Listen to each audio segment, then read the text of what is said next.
Why is it that my desires are not being fulfilled? నా ఆశలు కోరికలు ఏవైతే నా హృదయమందు ఉన్నాయో అవి ఎందుకు There is నెరవేర్చబడలేదు? only one reason behind it. దానికి కేవలం ఒకే ఒక కారణం ఉంది దాని వెనుక.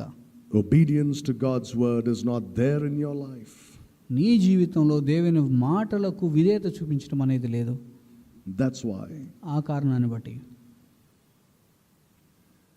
I've just mentioned two of these desires that God wants to put in our hearts. దేవుడు మన హృదయంలో ఉంచాలి అని అనుకుంటున్నటువంటి ఆశలు రెండింటిని నేను మీకు చెప్పాను.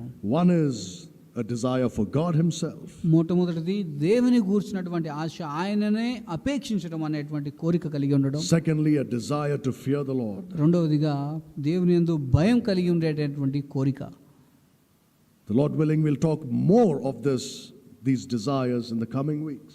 ప్రభు చిత్తమైనట్లయితే రాబోతున్నటువంటి వారంలో మరికొన్ని ఆశలు కోరికలు మన హృదయం